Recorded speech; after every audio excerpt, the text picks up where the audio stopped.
بسم اللہ الرحمن الرحیم۔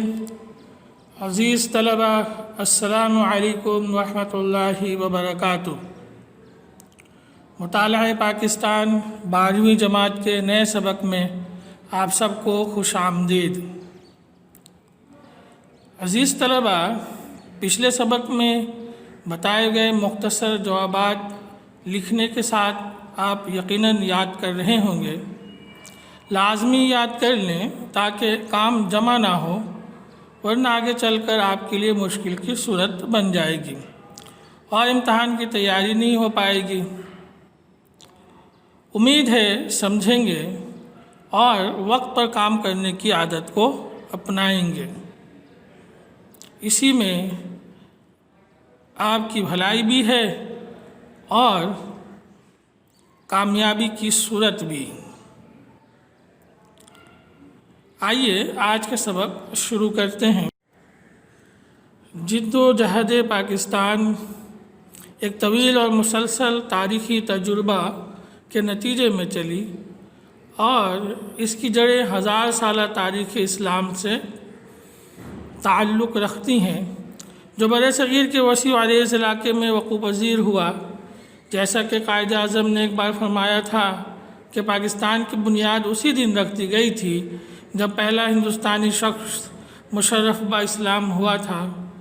ہماری عملی سیاسی جد و جہد کا منصوبہ 1940 میں بنایا گیا، جسے 7 سال کے مختصر عرصے میں حقیقت کا روپ دیا گیا، جو ایک مثالی اتحاد فکر و عمل کا نتیجہ تھا۔ 14 اگست 1947 کو پاکستان ایک آزاد مملکت کی حیثیت سے دنیا کے نقشے پر ابھرا۔ 7 سال کی اس مستقل جد و جہد کی اہمیت کو لفظوں میں بیان کرنا مشکل ہے، کیونکہ یہ عرصہ بے انتہا کٹھن اور ان گنت قربانیوں کا دور تھا۔ تاہم یہ برصغیر کے مسلمانوں کی 1000 سالہ تاریخ کا پس منظر ہے، جس نے اس مقصد کے حصول میں اہم کردار ادا کیا۔ حتیٰ کہ کچھ علاقوں میں مسلمانوں کی عددی اکثریت بھی، جو قیام پاکستان کی بنیاد بنی، ایک طویل اور سست رفتار تاریخی عمل کا نتیجہ تھی۔ اس عمل میں مسلم صوفیہ کرام نے اسلام کی منفرد خصوصیات کو رائج کرنے میں اہم کردار ادا کیا، جس کی وجہ سے ہر دور میں اسلام کی اشاعت کا کام جاری رہا۔ عزیز طلبہ، یہ عمل کسی خاص دور یا کسی ایک مخصوص سیاسی حالات تک محدود نہیں رہا۔ جب سے برصغیر میں اسلام داخل ہوا، تب سے ہماری تاریخی، مذہبی اور معاشرتی رویے میں یکسانیت قائم رہی اور مسلم قومیت پرستی کو ہمیشہ فروغ دینے کی کوشش کی گئی۔ اس سے قومی تشخص کے احساسات میں بڑی ترقی ہوئی۔ اس طرح اسلامی قومی پہچان کے احساسات میں بڑی ترقی ہوئی اور یہ انہی تبدیلیوں کا نتیجہ تھا کہ اسلامی طرز زندگی اور معاشرتی قوانین اور ہندو اکثریت کے جارحانہ اور بالادستی کے حامل ثقافتی اقدام باہم ٹکرا گئے، متصادم ہو گئے، اور اس کا بالآخر انجام اس طرح ہوا کہ ایک علیحدہ الگ اسلامی ریاست کا مطالبہ مسلمانوں کی طرف سے کیا جانے لگا۔ ہندوؤں نے جو مخاصمانہ رویہ اختیار کیا، ہندوؤں کا جو رویہ مخالفت کا اور دشمنی کا تھا، اس سے مسلمانوں کا قومی تشخص، قومی پہچان، اسلامی پہچان مزید واضح اور مضبوط ہو گیا اور اس کی ایک باقاعدہ شکل کی تشکیل ہوئی۔ مسلمانوں کے قومیت کے تصور کو تقویت ملی اور وہ اپنے جداگانہ عقائد، علیحدہ ثقافتی اقدار اور ایک منفرد طرز زندگی کی بنیاد پر بجا طور پر، برحق طور پر ایک علیحدہ اسلامی مملکت یعنی پاکستان کا تصوراتی ڈھانچہ بنانے کے قابل ہو گئے۔ عزیز طلبہ، انسانی زندگی ایک خاص مقصد رکھتی ہے۔ مقصد کے بغیر انسان کی زندگی بے معنی قرار پاتی ہے۔ جب کوئی خاص مقصد بہت سے لوگوں کی زندگی کا مشترکہ نصب العین بن جائے تو ان کا مشترکہ نظریہ حیات کہلاتا ہے۔ جیسے کہ برصغیر کے مسلمانوں نے اسلامی مملکت یعنی پاکستان کے حصول کا نہ صرف تصوراتی ڈھانچہ نظریہ اختیار کیا بلکہ اس کے حصول کو ممکن بنایا۔ اور یہ ظاہر سی بات ہے طلباء، برصغیر کے مسلمانوں کا مشترکہ جب نصب العین بن گیا کہ وہ ہندوستان کے اندر اپنے لیے ایک الگ وطن چاہتے ہیں، اور یہی سوچ، یہی تصور ان کی زندگی کا مقصد بنتا چلا گیا، تو پھر وہ متحد ہوئے اور ہندوستان کے اندر اپنے لیے ایک آزاد اور خود مختار مملکت کے حصول کو ممکن بنایا۔ یہ دراصل سوچ کا ہی نتیجہ ہے، نظریے کے ساتھ جڑنے کی ہی صورت ہے، اور نظریے کو زندگی کا مقصد ہی بنانا دراصل قوموں کے لیے کامیابی کی صورت اختیار کر لیتی ہے، قوموں کی راہ متعین کرنے کا ذریعہ ہے۔ کسی بھی انقلابی تحریک کے پیچھے بھی کوئی نہ کوئی نظریہ کار فرما ہوتا ہے، اور کسی بھی قوم کی اجتماعی زندگی میں نظریے کی حیثیت روح کی ہوتی ہے۔ نظریے ہی سے سیاسی، معاشرتی اور معاشی پہلو ترتیب پاتے ہیں۔ اسی لیے ہم کہہ سکتے ہیں کہ نظریے ہی سے زندگی کا نظام بنتا ہے۔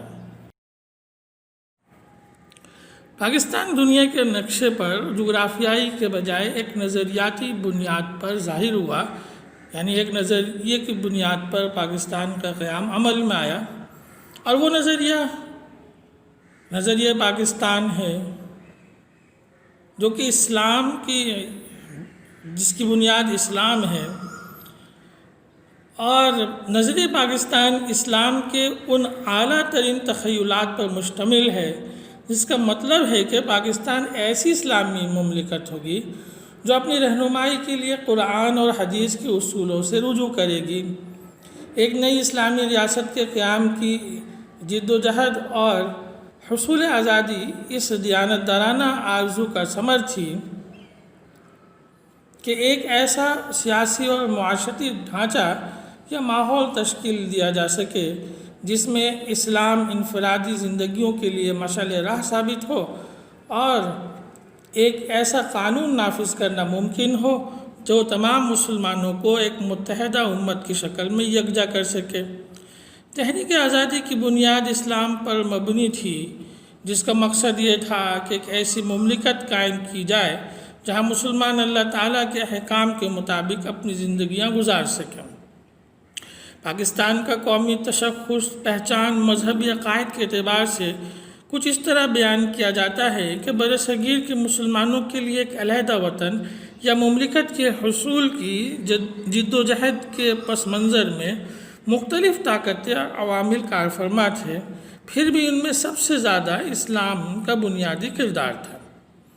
اس کے ساتھ سیاسی، معاشرتی، معاشی اور نفسیاتی عوامل نے بھی اپنا کردار ادا کیا، اور مجموعی طور پر اسلام کو عظیم طاقت کی شکل میں ابھرنے کا موقع دیا۔ مسلمان برصغیر پر تقریباً 1000 سال تک حکومت کرتے رہے، اور جب ان کی محکوم ہندو قوم نے انگریزی حکومت کی حمایت حاصل کر کے مسلمانوں پر مسلط ہونے کی کوشش کی تو ایک حاکم قوم فطری طور پر اس کی مزاحمت کرنے پر مجبور ہو گئی۔ انگریزوں نے اپنے دور حکومت میں مسلمانوں کی ایک بڑی تعداد کو پسماندہ طبقے میں تبدیل کرنے کی بھرپور کوشش کی اور ہندوؤں کو مراعات دی، جس کی وجہ سے وہ صنعت اور تجارت پر قبضہ کر کے بڑی برق رفتاری سے سیاسی، معاشرتی اور معاشی ترقی کرنے کے قابل ہو گئے۔ برصغیر کے مسلمانوں کے علیحدہ وطن کے مطالبے کی ایک اہم عنصر یہ بھی تھا کہ انہیں استحصال اور اکثریت کے دباؤ سے نجات حاصل ہو سکے۔ یہ بھی ایک حقیقت تھی کہ مطالبہ پاکستان صرف معاشی، علاقائی، لسانی یا نسلی نوعیت کا نہ تھا، بلکہ یہ عظیم حاکم قوم یا ملت اسلامیہ کے لیے ایک علیحدہ قطع زمین، ایک علیحدہ وطن کا مطالبہ تھا۔ پاکستان میں مختلف قومیتیں اور کئی نسلوں کے لوگ آباد ہیں، جن کی زبانیں جدا جدا ہیں اور جو علیحدہ علیحدہ جغرافیائی حدود میں رہنے والے لوگ ہیں، اور جن کے علاقے مختلف قسم کے جغرافیائی خطوں سے تعلق رکھتے ہیں۔ اس نئی مملکت پاکستان کی بنیاد مشترکہ نسل، مشترکہ زبان یا جغرافیائی وحدت کو قرار دینا قطعی ناممکن ہے۔ ہم ان چیزوں کو پاکستان کے قیام کی بنیاد میں شامل نہیں کرتے۔ مملکت پاکستان قوم پرستی، ہمدردانہ مفاہمت، علاقائی وحدت یا علاقائی خود مختاری کی اساس پر قائم نہیں کی گئی، بلکہ اس مملکت میں مختلف گروہ اور قومیتوں میں یکجہتی اور اتحاد کا راز وہ شعوری احساس ہے جو سب میں مشترک ہے، اور وہ ہے اسلامی اقدار۔ طلبہ اس پوائنٹ کو بغور سمجھیں کہ پاکستان کے اندر مختلف قومیتیں ضرور آباد ہیں، مختلف خطوں میں آباد ہیں، ان کی اپنی پہچان ہے، ان کی اپنی ثقافت ہے، علاقائی طور طریقے ہیں، تو مشترکہ طور پر یہ ساری چیزیں مل کر پاکستان کی قیام کی بنیاد میں شامل نہیں ہیں، بلکہ پاکستان قائم دراصل اسلام کے نام پر ہوا، جو ان سارے علاقے کے لوگوں کے رہنے والے جو لوگ ہیں ان کا مشترکہ مذہب تھا۔ اسی مذہب کی بنیاد پر یہ سارے لوگ متحد ہوئے اور اپنے لیے ایک آزاد اور خود مختار مملکت کے حصول کو ممکن بنایا۔ اور ظاہر سی بات ہے، پہلے بھی ابھی میں ذکر کر چکا ہوں کہ بنیادی طور پر چونکہ ہندوستان کے اندر انگریز اور ہندو مل کر مسلمانوں کو محکوم بنانا چاہ رہے تھے، اور مسلمانوں کے ایمان اور دین اور عقائد پر منفی اثرات کو دیکھتے ہوئے ہندوستان کے مسلمان متحد ہوئے اور تمام قسم کی علاقائی اور قومیتی اور لسانی اور جغرافیائی جو تقسیم ہے اس کو بالائے طاق رکھتے ہوئے اسلام کے نام پر متحد ہوئے، اور اسی شعور اور آگاہی کی صورت میں دراصل ہندوستان کے مسلمان اپنے لیے ایک آزاد و خود مختار مملکت حاصل کرنے میں کامیاب ہوئے۔ اسی لیے تو قائد اعظم نے یہ 21 مارچ 1948 کو ڈھاکہ میں ایک جلسے میں فرمایا، اسلام ہمیں یہ سکھاتا ہے، اور میرے خیال میں آپ اس سے اتفاق کریں گے کہ آپ جو بھی ہو سکتے ہیں یا جو کچھ ہیں، بنیادی طور پر آپ مسلمان ہیں۔ آپ اب ایک قوم سے تعلق رکھتے ہیں، اب آپ نے ایک مملکت حاصل کر لی ہے، ایک وسیع مملکت، یہ سب آپ کی ہے، یہ کسی پنجابی، سندھی، بلوچی یا پٹھان کی نہیں ہے، یہ آپ کی ہے۔ پس طلبہ، پاکستان میں قومیت کی بنیاد اسلام ہے۔ اسلام قیام پاکستان سے صدیوں پہلے سے قومی تعمیر کا بنیادی عامل یا عنصر تھا۔ مسلمانوں نے وقت گزرنے کے ساتھ ساتھ برصغیر میں ایک قومی شعور پیدا کیا۔ انہوں نے مشترکہ طور پر حق خود ارادی اور ایک آزاد مملکت کے قیام کے لیے جد و جہد کی، جو سارے ایسے علاقوں پر مشتمل ہوں جہاں مسلمانوں کی اکثریت ہوں، یعنی ہندوستان کے مسلم اکثریتی علاقوں پر مشتمل آزاد مملکت، خود مختار اسلامی مملکت کے قیام کو مسلمانوں نے ممکن کر دکھایا۔ انہوں نے رفتہ رفتہ اپنا مقصد حاصل کیا، اور اس حقیقت سے کوئی انکار نہیں کر سکتا کہ تاریخی اعتبار سے مسلم قوم کی تشکیل ہی ایک علیحدہ مسلم مملکت کے مطالبے کی شکل میں سامنے آئی۔ عزیز طلبہ، یہی دراصل نظریہ پاکستان کی صورت ہے اور پس منظر ہے، اور اسلام ہی دراصل نظریہ پاکستان ہے۔ یہ دو مختلف الفاظ ضرور ہیں، لیکن ایک ہی سکے کے دو رخ ہیں۔ آپ نظریہ پاکستان بولیں یا نظریہ اسلام کہیں، یہ دونوں باہم ایک ساتھ منسلک ہیں۔ آپ نظریہ پاکستان کو اس طرح بھی بیان کر سکتے ہیں کہ نظریہ پاکستان مسلمانوں کے اس عزم کا نام ہے کہ وہ بحیثیت مسلمان زندہ رہنا اور اپنی سماجی، سیاسی اور معاشی زندگی کو اسلامی تعلیمات کے مطابق بنانا چاہتے ہیں۔ گویا نظریہ پاکستان نظریہ اسلام پر عمل پیرا ہونے کے عزم کا نام ہے۔ عزیز طلبہ، دین اسلام کو انسانی، انفرادی اور اجتماعی زندگی میں جاری و ساری اور نافذ کرنے کے لیے ایک آزاد مملکت کا قیام، بر صغیر میں ایک آزاد مملکت کا قیام، بر صغیر کے مسلمانوں کے لیے ایک آزاد مملکت کا قیام، جہاں قرآن و سنت اور شریعت کے احکام کا نفاذ تمام برائیوں کے خاتمے اور انسانی فلاح و بہبود کے لیے ضروری ہو، اور جہاں عبادات، عقائد و شعائر اسلام کو آزادی کے ساتھ مسلمانوں کی زندگی میں نافذ العمل کیا جا سکے، یہی نظریہ پاکستان ہے۔ آپ نظریہ پاکستان کو ان الفاظ میں بھی یقیناً بیان کر سکتے ہیں۔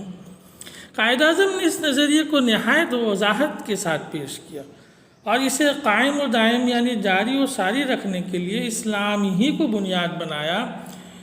قائد اعظم بھی نظریہ پاکستان کی بنیاد اسلام کو ہی قرار دیتے تھے، اور اسلامی اصولوں کے مطابق انہوں نے نظریہ پاکستان کو سیاسی، مذہبی و عملی رنگ دیا۔ ان کا یہ فرمان کہ مسلمان ایک علیحدہ تہذیب، علیحدہ روایات اور الگ طرز معاشرت کا حامل ہیں، یہی نظریہ پاکستان کا واضح اعلان ہے، اور یہ بات آپ نے وقتاً فوقتاً کئی مواقع پر واضح الفاظ میں ان جذبات اور خیالات کا بھی اظہار کرتے رہے کہ مسلمان ایک علیحدہ قومیت ہے، الگ تہذیب ہے، روایات الگ ہیں، اس لیے ہندوستان میں موجود جو بڑی قوم ہے، ہندو ہیں، ان کے ساتھ مل جل کر نہیں رہ سکتے، ایک قوم نہیں بنا سکتے۔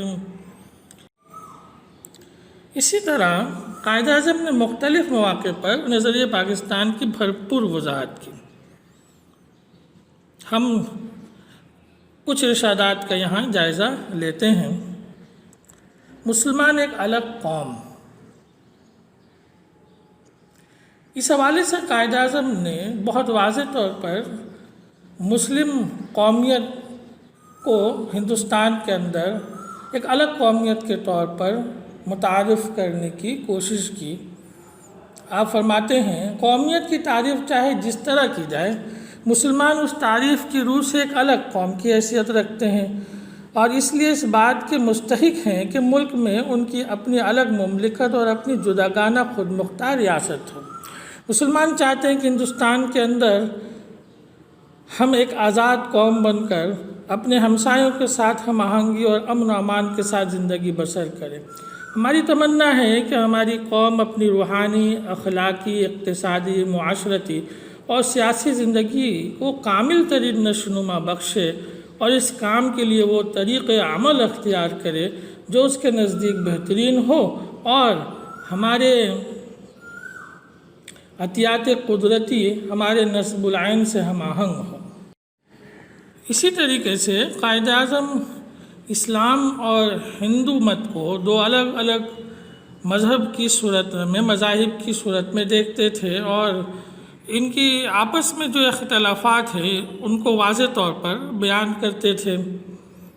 ایک موقع پر آپ فرماتے ہیں، اسلام اور ہندو دھرم محض مذاہب نہیں ہیں، اسلام اور ہندو دھرم محض مذاہب نہیں ہیں، بلکہ در حقیقت وہ دو مختلف معاشرتی نظام ہیں۔ چنانچہ اس خواہش کو خواب و خیال ہی کہنا چاہیے کہ ہندو اور مسلمان مل کر ایک مشترکہ قومیت تخلیق کر سکیں گے۔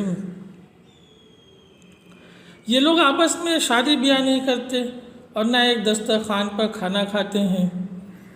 میں واشغاف لفظوں میں کہتا ہوں کہ وہ دو مختلف تہذیبوں سے واسطہ رکھتے ہیں، اور ان تہذیبوں کی بنیاد ایسے تصورات اور حقائق پر رکھی گئی ہیں جو ایک دوسرے کی ضد ہیں، بلکہ اکثر متصادم ہوتے رہتے ہیں۔ انسانی زندگی کے متعلق ہندوؤں اور مسلمانوں کے خیالات اور تصورات ایک دوسرے سے مختلف ہیں۔ یہ بھی ایک واضح حقیقت ہے کہ ہندو اور مسلمان اپنی اپنی ترقی کی تمناؤں کے لیے مختلف تاریخوں سے نسبت رکھتے ہیں۔ ان کے تاریخی وسائل اور مآخذ مختلف ہیں۔ اکثر اوقات ایک قوم کا ہیرو اور رہنما دوسری قوم کے بزرگ و برتر ہستیوں کا دشمن ثابت ہوتا ہے۔ قائد اعظم اسلام کو مکمل ضابط حیات سمجھتے تھے۔ آپ کہتے تھے اسلام محض چند رسومات اور روایات کا مجموعہ نہیں بلکہ ہر مسلمان کے لیے مکمل ضابط حیات ہے۔ اسلام سیاسی اور معاشی دونوں شعبوں میں ہماری رہنمائی کرنے کی صلاحیت رکھتا ہے۔ اس کے اصولوں کی بنیاد احترام انسانیت، آزادی اور انصاف پر ہے۔ جو لوگ اس ملک میں یہ پروپیگنڈا کر رہے ہیں کہ پاکستان کا دستور شریعت اسلامیہ کے مطابق نہیں ہوگا، انہیں جان لینا چاہیے کہ شرعی قوانین آج بھی اس طرح قابل عمل ہیں جس طرح 1300 برس پہلے قابل عمل تھے۔ یوں قائد اعظم واضح طور پر بیان کر رہے ہیں کہ پاکستان میں اسلامی نظام حکومت اور شریعت کے نفاذ کو یقینی بنایا جائے گا، یعنی آپ نظریہ پاکستان میں اسلام کو ہی بنیاد قرار دے رہے ہیں۔ اسی طرح آپ قرآن سے رہنمائی حاصل کرنے کے حوالے سے بھی بیانات دیتے رہے، اپنی تقریروں میں اس بات کو واضح کرتے رہے کہ پاکستان میں قانون کے لیے قرآن مجید موجود ہے۔ آپ بیان کرتے رہے کہ ہمارے پاس تو تیار صورت میں قوانین موجود ہیں اور وہ قرآن مجید ہے۔ ایک موقع پر آپ فرماتے ہیں وہ کون سا رشتہ ہے جس سے منسلک ہونے سے تمام مسلمان جسد واحد کی طرح ہیں؟ وہ کون سی چٹان ہے جس پر ان کے ملت کی عمارت استوار ہے؟ وہ کون سا لنگر ہے جس سے اس امت کی کشتی محفوظ کر دی گئی ہے؟ وہ رشتہ، وہ چٹان، وہ لنگر خدا کی کتاب قرآن مجید ہے۔ مجھے یقین ہے کہ جو ہم آگے بڑھتے جائیں گے ہم میں زیادہ اتحاد پیدا ہو جائے گا۔ اسی طرح آپ پاکستان کو اسلام کی تجربہ گاہ قرار دیتے تھے۔ آپ فرماتے تھے کہ پاکستان کا مطالبہ زمین کا ایک ٹکڑا حاصل کرنے کے لیے نہیں کیا تھا بلکہ ایک ایسی تجربہ گاہ حاصل کرنا ہمارا مقصود تھا جہاں ہم اسلام کے اصولوں کو آزما سکیں۔ اس بیان سے بھی واضح ہے کہ قائد اعظم دراصل پاکستان کے اندر تمام اسلامی قوانین کا نفاذ چاہتے تھے تاکہ دنیا پر ثابت ہو جائے کہ اسلام ہی وہ مذہب ہے جو کامیابی کا راستہ بتاتا ہے، جس پر چل کے صحیح معنوں میں انسانیت کو معراج حاصل ہو سکتا ہے۔ ایک موقع پر حکومت پاکستان کے افسران سے خطاب کرتے ہوئے فرمایا، ہمارا نصب العین یہ تھا کہ ہم ایک ایسی مملکت کی تخلیق کریں جہاں ہم آزاد انسانوں کی طرح رہ سکیں، جو ہماری تہذیب و تمدن کی روشنی میں پھلے پھولے اور جہاں معاشرتی انصاف کی اسلامی تصور کو پوری طرح پنپنے کا موقع ملے۔ عزیز طلباء، پس قائد اعظم ہر صورت میں اور ہر قیمت پر مسلمانوں کے لیے ایک علیحدہ ریاست چاہتے تھے جو کہ اسلامی ریاست ہو اور جہاں مسلمان آزادی و اطمینان کے ساتھ اسلامی اصولوں کو اپنا سکیں اور اسلامی احکامات کے عین مطابق اپنی زندگی بسر کر سکیں، کیونکہ قائد اعظم یہ بات اچھی طرح جانتے تھے کہ متحدہ ہندوستان میں رہ کر ایسا ممکن نہیں۔ ہندو جو کہ مسلم دشمنی کا کوئی موقع ہاتھ سے نہیں جانے دیتے، پھر کس طرح مسلمانوں کو اسلامی احکامات کے مطابق زندگی بسر کرتے دیکھ سکتے ہیں؟ کیونکہ ہندو اور دوسری غیر مسلم قومیں نہ صرف مسلمانوں کی دشمن تھیں بلکہ اسلام مخالف تھیں اور یہ اسلام کو نقصان پہنچانے کے در پر رہتی، چنانچہ مسلمانوں کو اسلامی اصولوں و احکامات و تعلیمات کے مطابق زندگی بسر کرنے کے لیے ایک علیحدہ وطن، ملک، ریاست کی ضرورت تھی، اور چونکہ مسلمان ہندوؤں سے تہذیب، روایات اور طرز معاشرت میں جدا تھے، اس لیے بھی ان کے ایک ساتھ رہنا اور کسی مسئلے کو مل کر حل کرنا ممکن نہ تھا۔ قائد اعظم نے بارہا اس بات کی وضاحت کی کہ مسلمان ایک علیحدہ تہذیب، علیحدہ روایات اور علیحدہ طرز معاشرت رکھتے ہیں، لہٰذا ہمیں ایک ایسے الگ وطن کی ضرورت ہے جہاں ہم اپنی تہذیب، روایات اور طرز معاشرت کو اسلامی احکامات کے مطابق پروان چڑھا سکیں، اسلامی اصولوں کے مطابق اپنی زندگی کو ڈھال سکیں۔ ہمیں اپنی سرزمین درکار ہے جہاں اسلام کی حکمرانی ہو، چنانچہ ہم اس کے لیے اس وقت تک کوشش و جد و جہد کرتے رہیں گے جب تک کہ ہمارا مقصد پورا نہیں ہو جاتا، یعنی ہمیں ایک آزاد ملک حاصل نہیں ہو جاتا۔ ہماری جد و جہد اس وقت تک جاری رہے گی اور ہم ایک الگ وطن سے کم کسی بات پر راضی نہیں ہو سکتے۔ قائد اعظم نے بڑے کھل کر نظریہ پاکستان کی وضاحت کی اور اسی نظریے کی بنیاد پر ایک علیحدہ وطن حاصل کیا۔ عزیز طلبہ، آپ سے التماس ہے کہ اس سبق کو، اس لیکچر کو ایک سے زائد مرتبہ بغور سنیں، کتاب سے بھی سبق کا مطالعہ کریں اور نظریہ پاکستان سے متعلق اپنی رائے بنائیں، خود کو ذہنی طور پر تیار کریں کہ کوئی اگر آپ سے پوچھے نظریہ پاکستان سے متعلق تو آپ واضح طور پر بیان کر سکیں، بتا سکیں۔